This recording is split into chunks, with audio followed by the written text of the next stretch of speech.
My awful boyfriend left my old dog outside and lost my dog intentionally. Now he is begging for forgiveness, but I am pressing charges.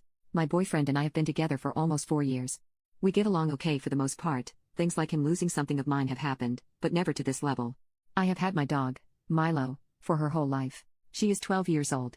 We grew up together and it's really hard for her to get to trust other people.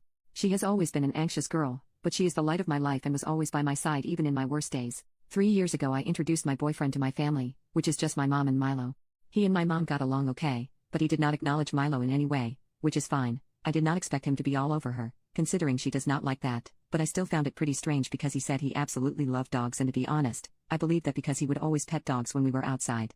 Any interaction for the past 3 years with her was limited, but Milo warmed up to him. She would greet him, go to him for pets and accept him on our daily walks. 1.5 years ago Milo got sick. She had a tooth infection which was pretty bad. Her whole right eye was swollen shut. I asked my boyfriend to take us to the vet, because I don't have a car.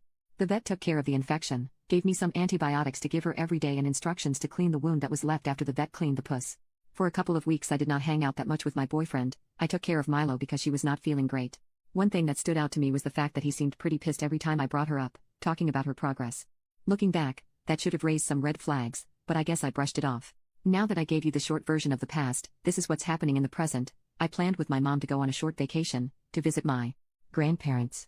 I was talking to my boyfriend about this trip and I told him who would take care of Milo, my best friend, Alex. My boyfriend then offered to take care of her. He was mad that I did not come first to him, stating that he loves Milo and wants to go on walks with her. I reluctantly agreed, considering this love for her was out of the blue. The trip was supposed to last 3 days. On day 2, I was talking with my boyfriend on the phone and he casually said that Milo really likes to stay outside. For me, this felt off, and I asked him what he meant. He left my sweet girl outside, hours at the time, alone, and would check up on her hourly. Mind you, I live in an apartment and I don't have a backyard.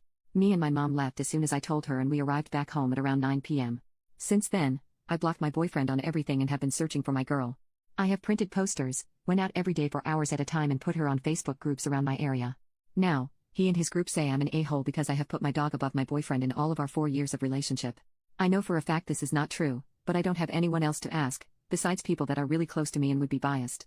Update 1. My ex came today to get his stuff, and some of you might be happy for what you are about to read, but he did not get a single thing back. When he saw me he started begging me to forgive him and, thanks to you again, I agreed to forgive him if he told me the truth. He just looked me straight in the face and said if I'm going to be honest, you won't forgive me. My heart broke all over again, thinking about the worst of things.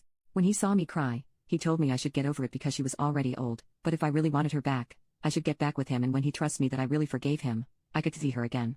I was exhausted, hopeless and angered, and even though I wanted my girl back, I could not look at him, let alone be with him for however long he thought it took me to forgive him. So he left, not telling me a single thing about Milo. I got a call some hours later and on the other end was a lady who found Milo on the side of the road. She told me she would wait for me to come, because when she wanted to pick her up she seemed to be in pain. When I got here and saw her, laying there, all my emotions flooded me. My sweet baby, even though she looked so different, was alive. She is now staying overnight at the vet. She has 2 broken ribs and is dehydrated.